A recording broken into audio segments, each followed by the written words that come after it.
Cleo, you coming on over here? I see you over there. Who's that coming around the corner? Well, hello there, friends and family. Thought you might stop by today because it's been what, about 4 days since I put out a video. And that being the case, well, it's been a while. I've been working on several videos, a couple of cooking videos, and I've been doing a lot of research and starting to put together information for my video series on reality, no agenda, conspiracy, and height included. That takes a lot of work. That's not why I'm on today. First, I'm on to let you know, because many of y'all have sent comments wondering, and that, you know, how are we?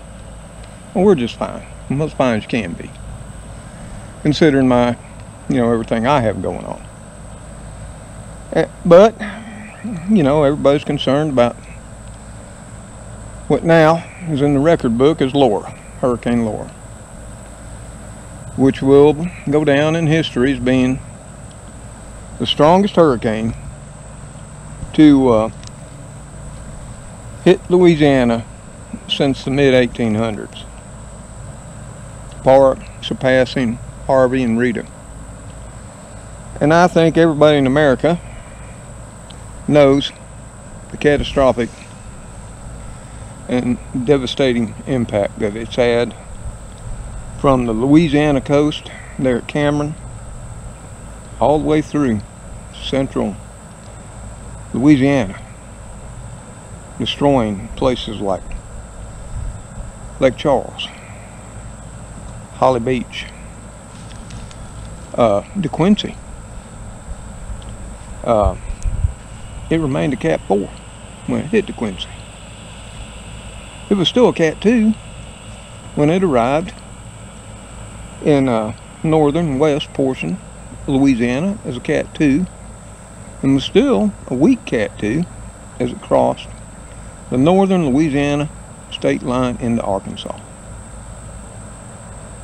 and would not become degraded to a tropical storm till it was leaving Arkansas and heading into Tennessee.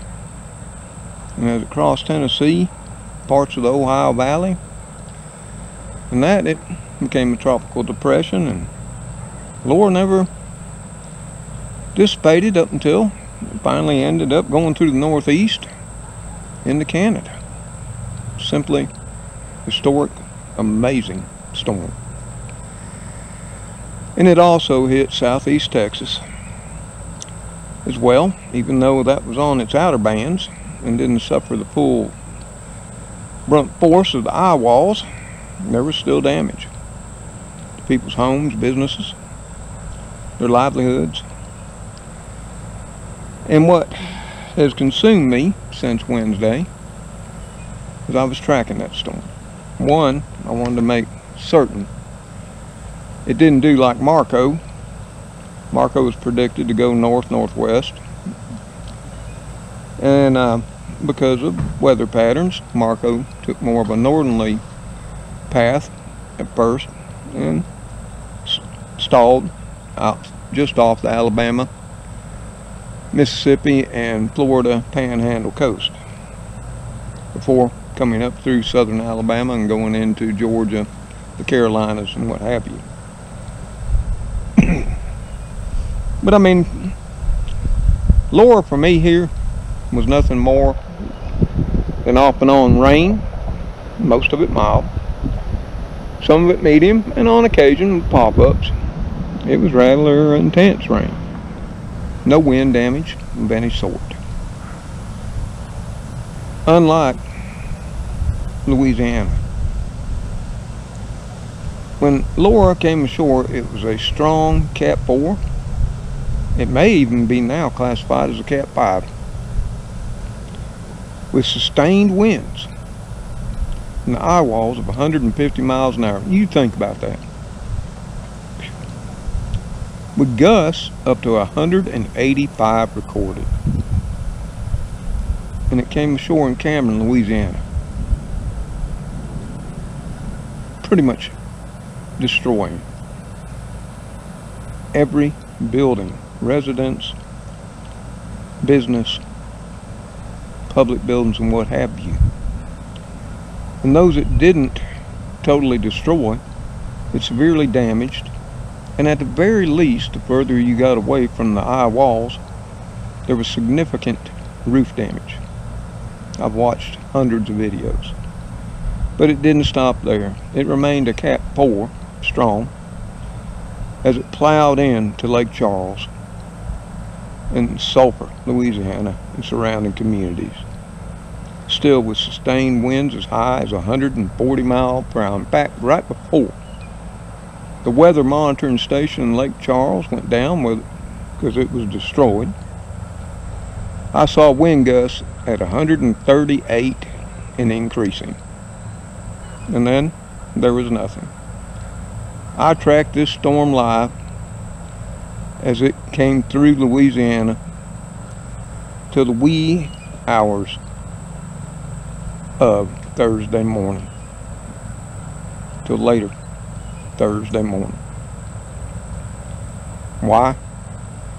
Well, I have family in Texas, in that Houston area. Outside of it to the east, I have friends in Texas in that area. But as well as I have friends in Louisiana. Now, I've spent time in Louisiana on several occasions. I used to work off of Louisiana coast. It's a long time ago on the oil rigs. My home base was Morgan City, Louisiana, to the west of Cameron, if I remember correctly. Sometimes I get confused. But something I'd like to talk to you about now is it's not over. Right now, there are tens upon tens upon, I mean, there's a 500,000 people or more, and this is estimated people, because nobody really knows, without power, as we speak. Tens upon tens of thousands of utility workers from Texas, Mississippi, Alabama. We sent ours from Alabama Power, our largest utility provider here in the state. Georgia, I believe Florida, and I'm not sure what other states. And not only have we sent our utility workers, we've sent our search and rescue teams, because you know what? That's something I want to point out right now. Here in the southeast, southwest, we have always helped each other. Not only that, we've helped so many states throughout the nation in time of need. But the suffering has just begun for the people in the areas that face the full force and catastrophic devastation of Laura. And I happen to know one of those families personally, and they're good friends of mine, and you've heard me mention them many, many times on the channel, and I have a great respect for them. And that is Regan and Kelly and their children, Miley and Zoe, their two lovely daughters, Devin, their son. And if you don't know who Reagan is, he's a Southern Boy prepper. And he's a YouTube creator, and that's how we met. He watched my videos and was a commenter. You've seen his comments. And not only that, without me even asking, him, his wife, Zoe and Miley and Devin put together a care package, a large one, with goodies for the kitty crew, Trixie, and myself, along, you know, even with a gift card, and a beautiful handwritten card from all of them, and a picture of their family. One that I cherish, and one that will soon go up on my wall. They didn't know me personally, or in real time, nor did I. But through conversing through the comments, and then getting to know each other more, and then calling each other, having great conversations, and sharing like ideas, we've been drawn closer. And this is a family I know that is now faced with not only an unforeseen future, but the aftermath that may continue not for just weeks, trust me. If you go watch the devastation, it's going to be far more in a few weeks. This is going to be months and months. You know how I know that? Because I've been through the same, and I don't mean I was close. I was on the edge. I too have stared a hurricane eyeball to eyeball as it's centered right down on this place right here. And I'm 157 miles inland. And that hurricane was open.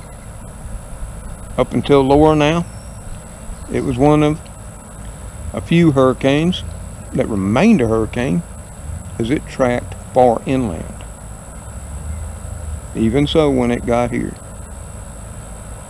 and the devastation to our power system, our power grid, was unbelievable, along with flooding, because it was a slow moving hurricane. But now, Regan, like hundreds of thousands of Louisianians, face the fact that they'll have no power for God knows how long. Their infrastructure has been either severely damaged or wiped out. And I'm talking grocery stores, folks. I'm talking gas stations. I'm talking businesses that we all rely on. I'm talking about the power grid. And that's one of the casualties of Laura. The high voltage transmission lines coming in to the state and traveling throughout the state that provide the power to all these communities, they were destroyed. Now, that's not something that's going to be immediately fixed or repaired. That will take months. People just don't have those giant standalone towers sitting somewhere to just pop up. And even more important, it takes specialized crews, equipment, heavy airlift, helicopters, and what have you, to even begin to put them back up in place and provide Louisiana with the power. So you're looking at hundreds of thousands upon hundreds of thousands of people without power for what could be months. And we all know the more rural, smaller communities will be the last to see the power come on.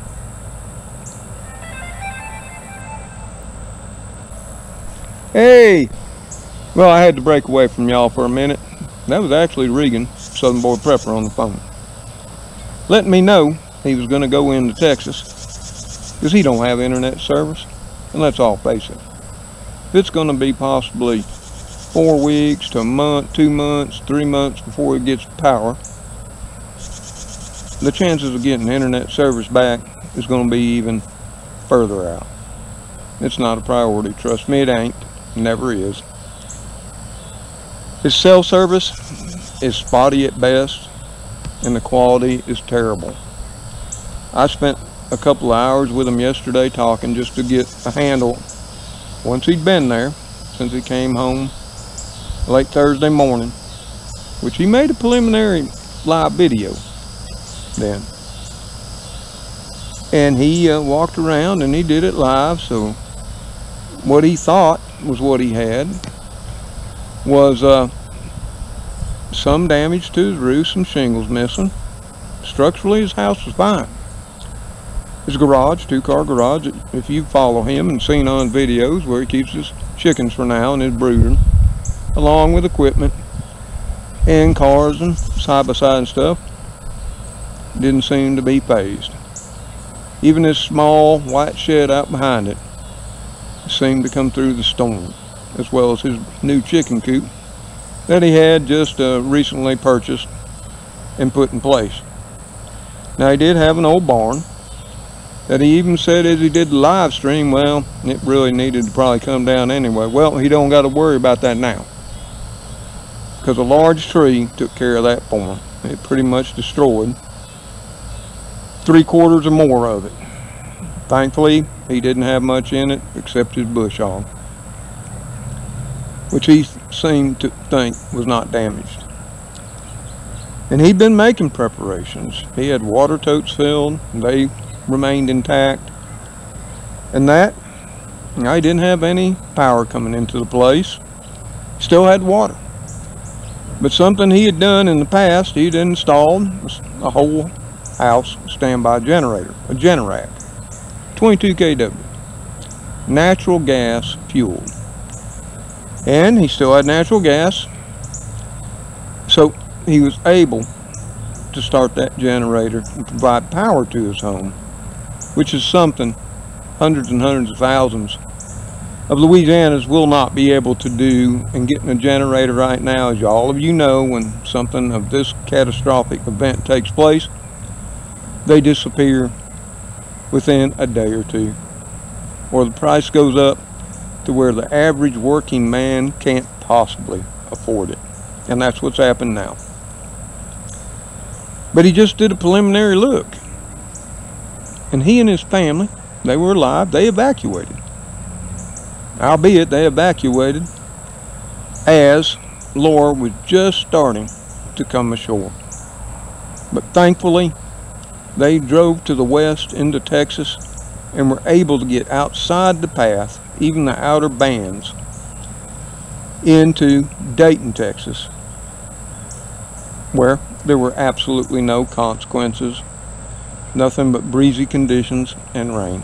And they spent Wednesday night and Thursday morning there till Laura passed, even though still Laura was still a Cat 2, spreading destruction on the northern part of Louisiana as it crossed into Arkansas. And I talked to Reagan Thursday, and that's what he thought his situation was. He was so thankful. His wife was, the children, and I was too, as so many of Reagan's friends and family were. And I wish that was true for so many more Louisianans and people in Eastern Texas. But it won't be. I think now the death count is 16. And considering how massive Laura was and what a historical storm it will come to be, it's amazing. Even though all 16 lives of those were precious and meant the world to somebody. Imagine if it was your family member or loved one. 16 is all too many. But it could have been far, far worse if people wouldn't have heeded the evacuation orders and got out of its path. But now, my friend Reagan, his wife Kelly, Miley and Zoe, his daughters, and Devin, his son, their suffering's going to begin, because as they got more into inspecting their damage, he didn't think his roof was leaking. I talked to him Thursday afternoon. We talked for a bit. I told him, go up in the attic, make sure it just has yet to seep in through the plywood and has yet to soak your insulation in your ceiling. Because once it does that, you're going to risk losing your ceilings. They're going to collapse. Well, he did that. And what he found was he was not as spared as much as he thought. And he's got at least, I think like my last conversation with him yesterday, he had identified at least 5 damaged areas in his roof that were leaking considerably, and now he has 5-gallon buckets up there in an effort to catch the rain, because he's been seeing off and on rain, more so than we have here, as Laura continued its path across our nation, pulling moisture up from the Gulf. It amazes me how even as a tropical storm or a tropical depression in Tennessee can pull moisture from that great distance, but it was. That's where our rains all come from. Thursday, Friday, and Saturday. And if you notice, the lighting's not so good. We got a lot of showers heading my way up from the Gulf again now. Not from Laura. Not sure what. Haven't really checked into it. But my point of the video is to let you know me, the kitty crew, Cleo, who's been clawing at me to get her up here in my lap. Of course, she knows I'm making a video, and I guess she's camera shy today. But I want to ask y'all something, and I've never done this before. I may never do it again. I'd like to ask you, because I know we have a huge number of viewers that are people of faith. And as you know, the faith you choose is your own personal decision. I have no prejudice or no discrimination against them, or if you choose not to have one. But I'd like for you to feel in your heart, your soul, and pray upon it, if that's so your faith and desire. And if you would like to help a real family, one that many of you know because you also are subscribers on his channel, and one that you can see how your gift will benefit them. Because Reagan will do the videos. Now, he's not asking this, even after learning his whole situation. He said he just couldn't do it. But I told him at the end of it, I was gonna at least put it out there. Couldn't guarantee him nothing. But the biggest thing for Reagan right now that he learned Saturday, or I guess Friday evening, was, for now, he doesn't have a job. And they don't know when he will have a job again. Now, his whole town where he lives is nearly wiped off the face of the map, all the surrounding area, and now he's faced with no job, and he doesn't know when he'll get one. He has no income to pay his bills, and he's like so many, you know, he's got things like mortgages, car payments. And you might say, well, he's a prepper, he should be debt free. Well, he was working hard on that. Trust me, he was. I mean, we've spoken about it. But I'm sure in my 13,000 and nearly 400 subscribers, the vast majority still got bills and aren't debt free. I'm sure everybody wants to. But life and circumstances, as in my life, have often prevented me from reaching that goal, even though it was my utmost desire. And like I said, he's not asking. And I'm not asking, I'm just asking you to pray on it.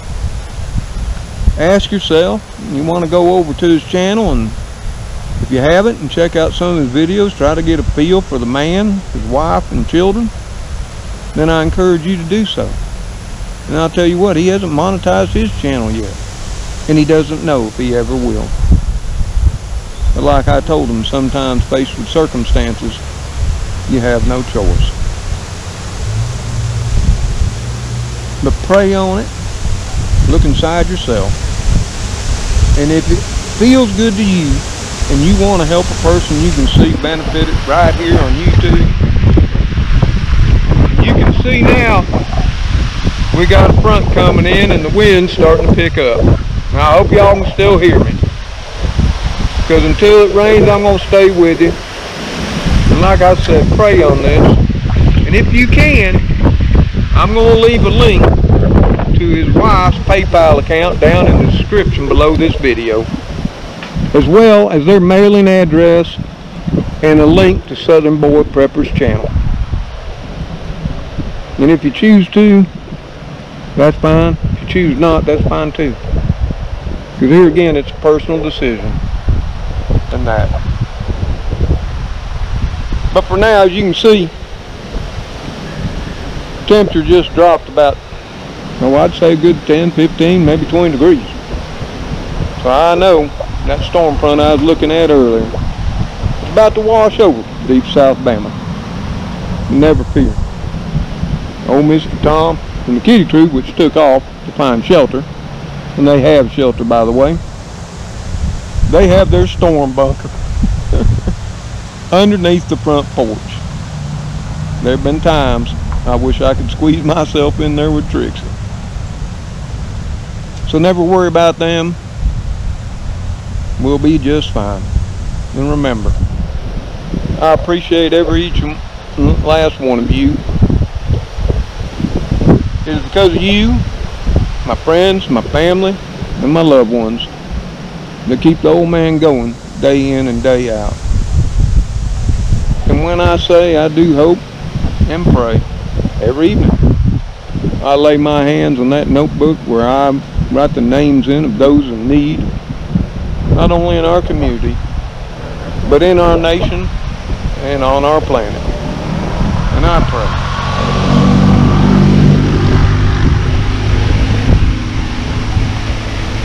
And I believe in that power of prayer, and I believe God hears me. That's my belief, and I hope you respect it, as I respect y'all's. So until I see you on the next video, which will be coming up probably Monday, and we'll get back on these videos in more earnest, I want all of you to take care out there, stay safe. I still believe, and in my opinion, the virus is real. And may God bless you, your families and loved ones, as you bless others. Goodbye for now.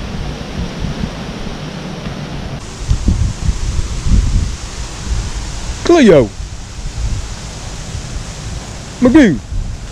Oh, that ain't Cleo, that's Spooky. I should have known, huh? Come here, Spook. Come here. You gonna come see Papa? Huh? You gonna come see me? Come on. Spooky. Come here. Nope, storm's coming. You trying to get old Magoo over there to come? Magoo, storm's coming. Y'all wanna come in the house? You came in with me Friday night. You wanna come in now? Oh Magoo, he's been coming in more. Of course, after a few hours, you gotta head back out, check on Spooky. Now Spooky ain't messing around, he's wanting to go. You can see him behind the beams. And that's what I'm telling y'all folks, kitties, they ain't no fools, like sometimes the old man is. I had a video last year, the old man stayed out here too long. When a strong storm front come through, and I nearly got blowed off my feet, and I was slammed into the house, and I almost couldn't get the front door in to take cover. We're not going to do that today, okay? Come on, boys. Y'all take care. And thank you for watching. Later, all.